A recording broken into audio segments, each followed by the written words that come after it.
Bonjour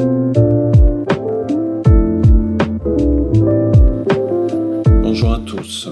Je vais vous parler aujourd'hui des formulaires nouvellement mis en ligne par la DGAC sur son site et qui concernent les demandes d'autorisation d'exploitation.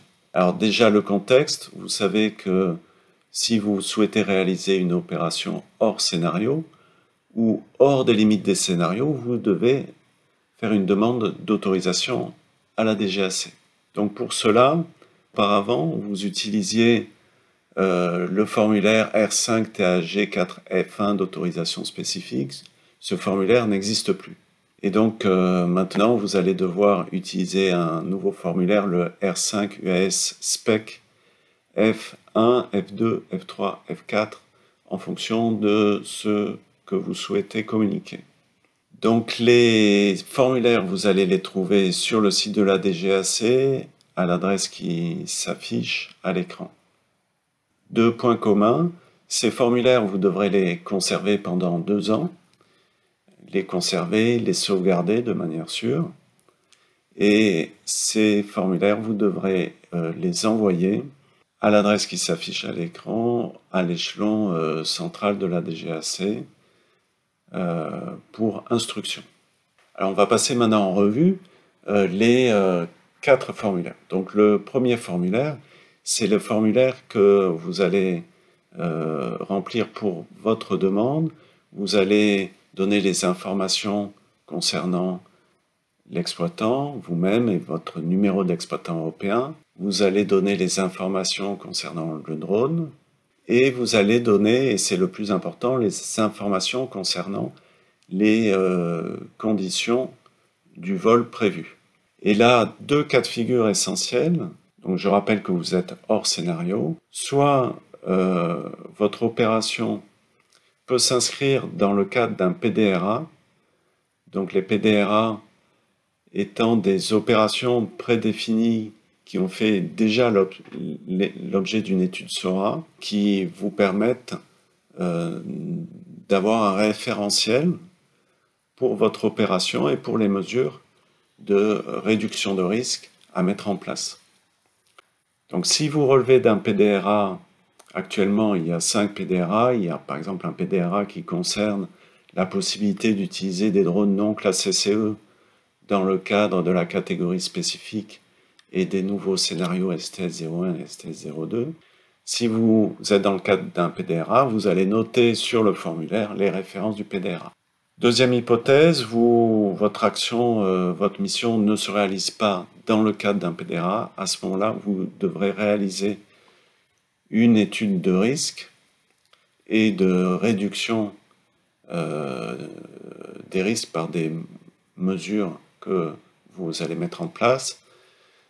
Et tout cela selon la méthode SORA. Donc vous allez devoir forcément détailler tous ces éléments d'analyse.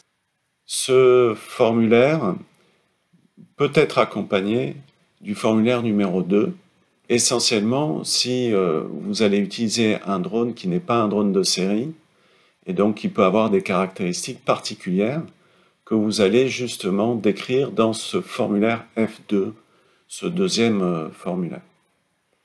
Vous allez décrire le fonctionnement au niveau machine, au niveau logiciel, et également les éléments qui concernent la transmission de commandes et la transmission des données relativement à la charge utile. Le troisième document, donc le F3, est là plus pour vous comme un guideline pour vous aider à vérifier que votre mission et les moyens que vous mettez en œuvre concourent au respect de la réglementation européenne concernant les données personnelles. Donc ce formulaire, en le remplissant, va vous permettre de vérifier effectivement que votre organisation est bien conforme et notamment que vous avez l'assentiment des personnes pour la collecte des données personnelles, que vous les stockez de manière sûre et que vous donnez aux personnes un droit d'accès aux données qui les concernent. Le quatrième formulaire, donc le R5 UAS SPEC F4, ne vous concerne pas, mais concerne des exploitants étrangers qui voudraient venir réaliser une mission en France. Alors, je vous en parle tout de même puisque, en fait, le fonctionnement de manière réciproque se produirait si vous-même vous voulez aller travailler à l'étranger. Donc, si un étranger veut venir travailler en France, il va devoir, dans un premier temps, s'enregistrer dans son pays en tant qu'exploitant européen et s'enregistrer en s'inscrivant dans le cadre d'une catégorie, donc à titre professionnel, la catégorie spécifique, et dans le cadre de certains scénarios, soit scénarios nationaux dans le cadre de la transition, soit scénarios européens.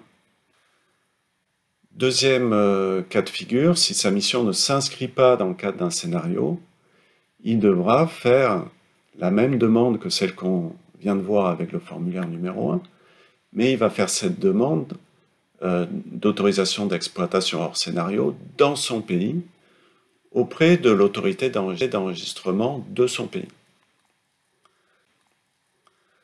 Une fois qu'il aura fait cette démarche, à ce moment-là, uniquement à ce moment-là, il remplira le formulaire numéro 4 qu'il soumettra à la DGAC en France en expliquant soit qu'il a déjà enregistré en catégorie spécifique et en se référant à des scénarios dans son pays d'origine, soit qu'il a déjà réalisé dans son pays d'origine une demande d'autorisation d'exploitation.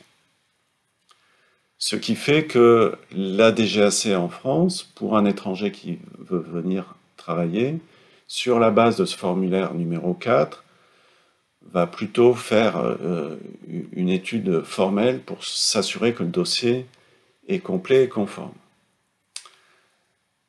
Ce qui se comprend au niveau de la méthode, puisqu'en fait, pour instruire une demande d'opération hors scénario, c'est évidemment plus facile que ce soit l'autorité du pays d'origine qui voit ça avec l'exploitant, notamment pour des raisons de langue commune,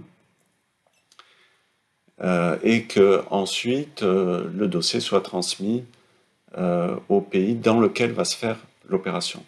Donc ce qui veut dire que pour vous, si effectivement vous voulez réaliser une mission à l'étranger, enfin à l'étranger en Europe, ça va se passer de la même manière, c'est-à-dire que vous vous enregistrez en France, si vous faites une opération hors scénario, vous faites votre demande d'autorisation d'exploitation avec le formulaire numéro 1, et ensuite vous ferez une demande auprès de l'autorité locale en indiquant que vous avez déjà fait vos demandes préalables auprès de la DGAC. Voilà, alors tous ces sujets, on a vu notamment pour remplir le formulaire F1, si vous ne faites pas référence à un PDRA, vous allez devoir vous référer à la méthode SORA, donc méthode SORA dont on pourra parler lors d'une prochaine vidéo. Je vous dis donc à bientôt.